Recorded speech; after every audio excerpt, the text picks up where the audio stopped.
आप सबको जय मसीह की। आज तारीख है 26/10/2025 और हम शाम का वचन पढ़ेंगे। हम पढ़ेंगे यिर्मयाह की पुस्तक से 9, 10 और 11 अध्याय।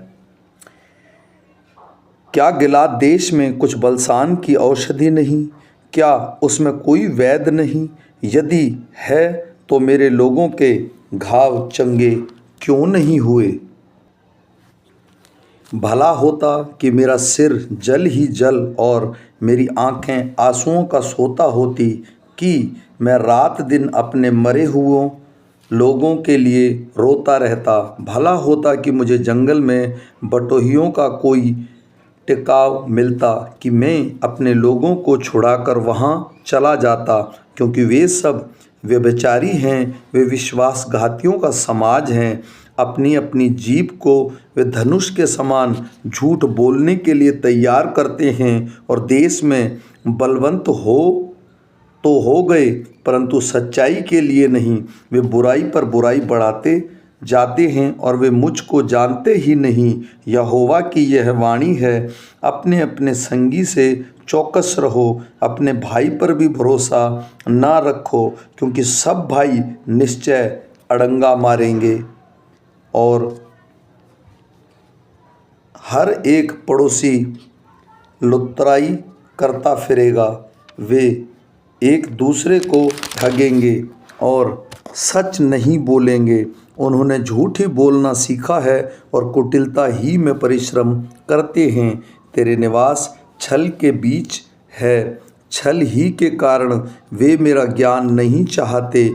यहोवा की यही वाणी है, इसलिए सेनाओं का यहोवा यों कहता है, देख मैं उनको तपाकर रखूँगा, क्योंकि इतनी प्रजा के कारण मैं उनसे और क्या कर सकता हूँ।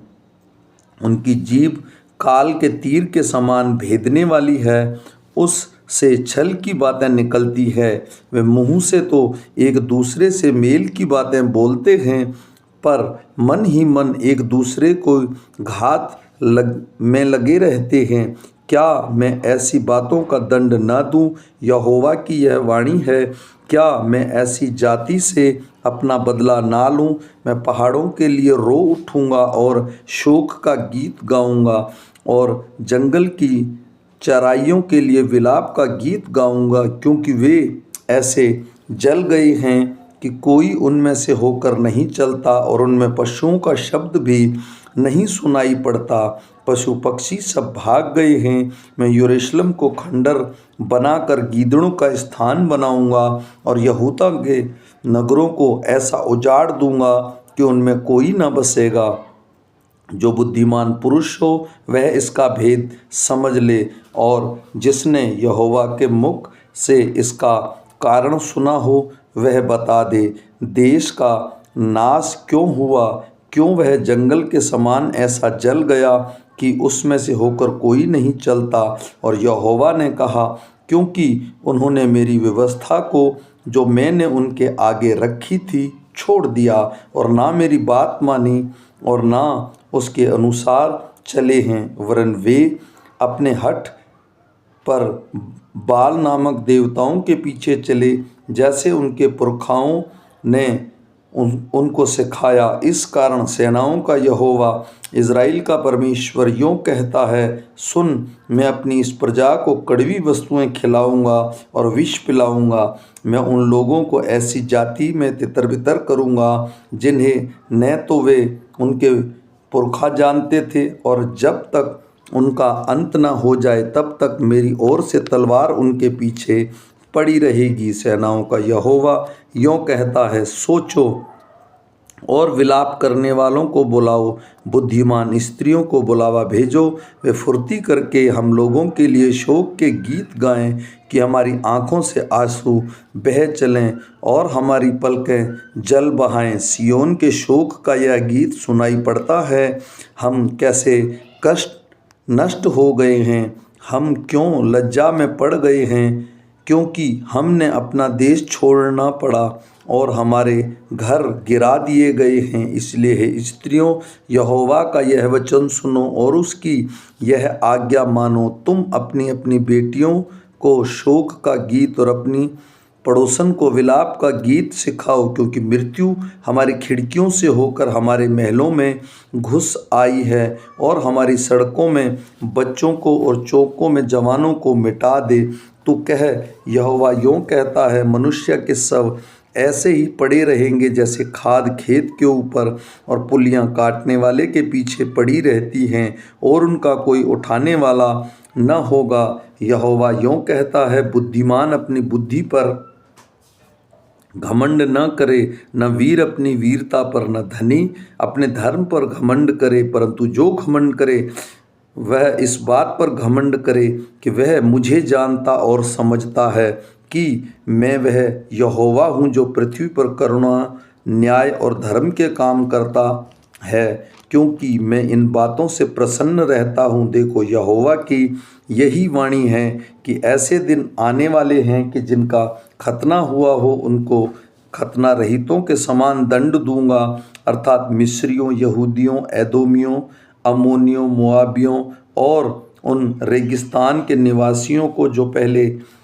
गाल के बालों को मुंडवा डालते हैं, क्योंकि वे सब जातियां तो खतना रहित हैं और इज़राइल का सारा घराना भी मन में खतना रहित है। यहोवा यूँ कहता है, हे इज़राइल के घराने, जो वचन यहोवा तुमसे कहता है उसे सुनो। अन्य जातियों की चाल मत सीखो, उनके समान आकाश के चिन्हों से विस्मित हो, इसलिए कि अन्य जातियां लोग उनसे विस्मित होते हैं, क्योंकि देश के लोगों की रीतियां तो निकम्मी हैं। मूरत तो वन में से किसी का काटा हुआ काठ है, जिसे कारीगर ने वसूले से बनाया है। लोग उसको सोने चांदी से सजाते और हथौड़े से कील ठोक ठोक कर दृढ़ करते हैं कि वह हिल डुल ना सके। वे ककड़ी के खेत में खड़े हुए पुतले के समान है, पर वे बोल नहीं सकती। उन्हें उठाए फिरना पड़ता है, क्योंकि वे चल नहीं सकती। उनसे मत डरो, क्योंकि न तो वे कुछ बुरा कर सकती हैं और ना कुछ भला। हे यहोवा, तेरे सामने कोई नहीं है, तू महान है और तेरा नाम पराक्रम में बड़ा है।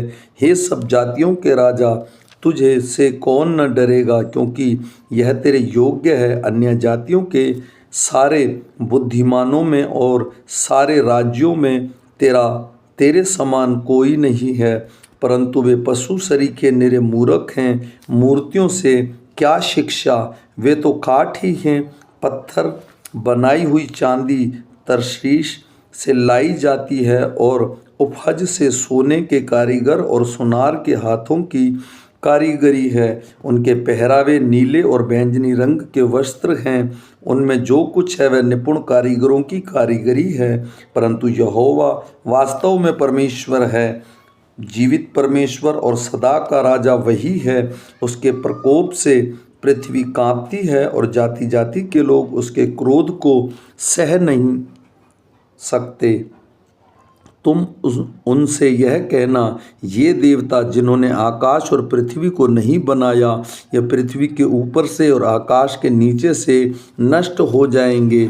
उसी ने पृथ्वी को अपनी सामर्थ्य से बनाया, उसने जगत को अपनी बुद्धि से स्थिर किया और आकाश को अपनी प्रावीण्यता से तान दिया है।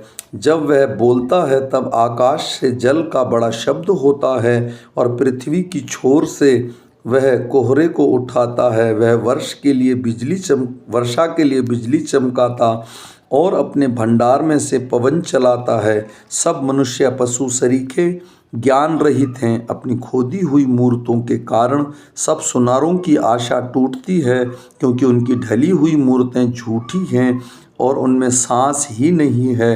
वे व्यर्थ और ठट्ठे ही के योग्य हैं। जब उनके दंड का समय आएगा तब वे नष्ट हो जाएंगी, परंतु याकूब का निज भाग उसके समान नहीं है, क्योंकि वह तो सब का सृजनहार है और इज़राइल उसके निज भाग का गोत्र है। सेनाओं का यहोवा उसका नाम है। हे घेरे हुए नगर की रहने वाली, अपनी गठरी भूमि पर से उठा, क्योंकि यहोवा यूँ कहता है, मैं अब इस बार देश में रहने वालों को मानो गोफन में रखकर फेंक दूंगा और उन्हें ऐसे ऐसे संकट में डालूंगा कि उनकी समझ में भी नहीं आएगा। मुझ पर हाय, मेरा घाव चंगा होने का नहीं। फिर मैंने सोचा, यह तो रोग ही है, इसलिए मुझको इसे सहना चाहिए। मेरा तंबू लूटा गया और सब रस्सियां टूट गई हैं। मेरे बच्चे मेरे पास से चले गए और नहीं हैं। अब कोई नहीं रहा जो मेरे तंबू को ताने और मेरे कनातें खड़ी करे, क्योंकि चरवाहे पशु सरीखे हैं और वे यहोवा को नहीं पुकारते। इस कारण वे बुद्धि से नहीं चलते और उनकी सब भेड़ें तितर-बितर हो गई हैं। सुन, एक शब्द सुनाई देता है, देख वह आ रहा है। उत्तर दिशा के सब हुल्लड़ मच रहा है ताकि यहूदा के नगरों को उजाड़कर गीदड़ों का स्थान बना दे। हे यहोवा, मैं जान गया हूँ कि मनुष्य का मार्ग उसके वश में नहीं है। मनुष्य चलता तो है, परंतु उसके डग उसके अधीन नहीं है। हे यहोवा, मेरी ताड़ना कर, पर न्याय से क्रोध में आकर नहीं। कहीं ऐसा ना हो कि मैं नष्ट हो जाऊं। जो जाति तुझे नहीं जानती और जो तुझसे प्रार्थना नहीं करते, उन्हीं पर अपनी जलजलाहट उड़ेल, क्योंकि उन्होंने याकूब को निकल लिया वरन उसे खाकर अंत कर दिया है और उसके निवास को उजाड़ दिया है। यहोवा का यह वचन यिम्रिय्याह के पास पहुंचा, इस वाचा के वचन सुनो और यहूदा के पुरुष और यरूशलेम के रहने वालों से कहो, उनसे कहो, इज़राइल का परमेश्वर यहोवा यूँ कहता है, सप्रति और सब मनुष्य जो इस वाचा के वचन न माने, जिसे मैंने तुम्हारे पुरखाओं के साथ लोहे की भट्टी अर्थात मिस्र देश से निकालने के समय यह कह के बांधी थी, मेरी सुनो और जितनी आज्ञाएं मैं तुम्हें देता हूँ उन सबों का पालन करो। इससे तुम मेरी प्रजा ठहरोगे और मैं तुम्हारा परमेश्वर ठहरूंगा।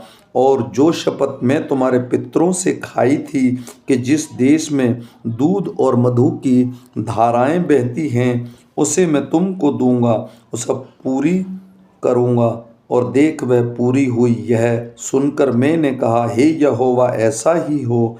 तब यहोवा ने मुझसे कहा, ये सब वचन यहूदा के नगर और यरूशलेम की सड़कों में प्रचार करके कह, इस वाचा के वचन सुनो और इनके अनुसार चलो, क्योंकि जिस समय से मैं तुम्हारे पुरखाओं को मिस्र देश से छुड़ा ले आया, तब से आज के दिन तक उनको दृढ़ता से चिताता आया हूँ।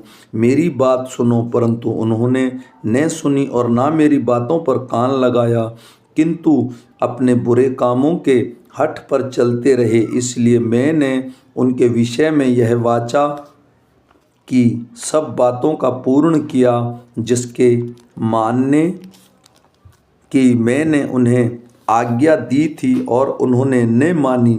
फिर यहोवा ने मुझसे कहा, यहूदियों और यरूशलेमियों के निवासियों के में विद्रोह पाया गया है। जैसे इनके पुरखा मेरे वचन सुनने से इनकार करते थे, वैसे ही ये भी उनके अधर्मों के अनुसार करके दूसरे देवताओं के पीछे चलते और उनकी उपासना करते हैं। इज़राइल में यहूदा के घराने ने उस वाचा को जो उनके पूर्वजों से बांधी थी तोड़ दिया है। इसलिए यहोवा यूँ कहता है, देख, मैं इन पर ऐसी विपत्ति डालने पर हूँ जिससे ये बच न सकेंगे, और चाहे ये मेरी दुहाई दें तो भी मैं इनकी न सुनूंगा।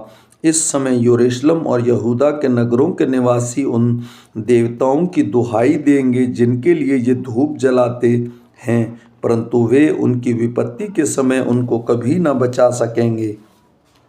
हे यहूदा, जितने तेरे नगर हैं उतने ही तेरे देवता भी हैं, और यरूशलेम के निवासियों ने हर एक सड़क में उस लज्जापूर्ण बाल की वेदियां बना बना कर उनके लिए धूप जलाया है।